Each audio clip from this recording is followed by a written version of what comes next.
Mieux dormir va t'aider à maigrir et je t'explique tout de suite comment améliorer ton sommeil. Je suis coach en nutrition et spécialiste en bionutrition cellulaire. J'ai créé la méthode Bibip, les 3 piliers indispensables pour maigrir efficacement et surtout définitivement.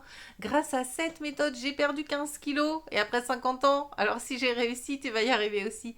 Je te donne d'ailleurs toute la méthode, étape par étape, les conseils, les trucs et astuces, les recettes et tout ce dont tu as besoin pour maigrir dans un groupe que tu rejoins en cliquant sur le lien qui est dans mon profil. Alors, des trucs et astuces pour mieux dormir et du coup pour mieux maigrir. Eh bien, en un, il va déjà falloir apprendre à gérer ton stress. Et ça, il y a des techniques, alors de méditation, du yoga, de la cohérence cardiaque. On s'en occupe dans la méthode Bibip, c'est un des 3 piliers. C'est te dire que c'est important.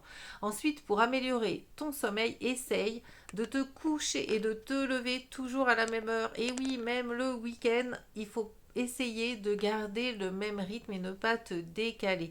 Et puis pense bien que la semaine, quand tu dois aller travailler, que tu mets un réveil, donc tu sais à quelle heure tu vas te lever, calcule à quelle heure tu dois te coucher pour avoir, pour un adulte, au moins 7-8 heures de sommeil. Après, tu te connais, peut-être certaines personnes se contentent de 6 et d'autres ont besoin de 9, hein.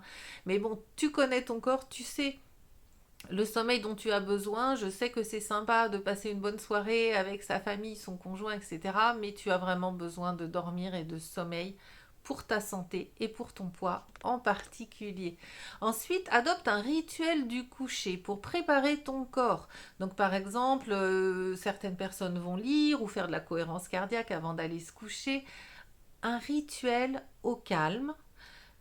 Tu peux éventuellement jouer sur ton téléphone ou regarder la télévision, mais tu évites les jeux qui te font monter le stress. Tu vois, par exemple, c'est chronométré, tu dois battre un record ou des trucs d'action. Pareil à la télé, si tu regardes vraiment un film hyper dynamique avec plein d'actions et pan pan pan pan pan, ça va t'exciter et ça ne te met pas dans des bonnes conditions pour t'endormir. Donc un rituel, c'est important.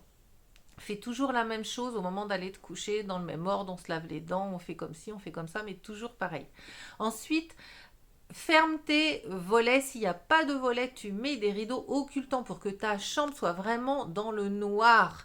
Déjà, c'est important pour t'endormir et ça va être aussi important le matin pour ne pas être réveillé par la lumière du jour, notamment l'été quand le soleil se lève de bonne heure. Et ensuite, eh bien, tu peux vraiment, je te conseille fortement la cohérence cardiaque. C'est un exercice de respiration, de relaxation. Prends l'habitude de le faire juste avant de te coucher ou au moment où tu te couches, tu peux faire dans ton lit, hein. C'est un exercice de respiration. Ça dure 5 minutes et ça va être vraiment 5 minutes hyper bénéfiques pour toi. Voilà quelques petites astuces pour améliorer ton sommeil. Tu veux tout savoir sur la méthode, étape par étape, tous les conseils, les trucs, les astuces, etc. Tout ce dont tu as besoin pour maigrir, eh bien tu cliques sur le lien qui est dans mon profil et je t'explique tout ça.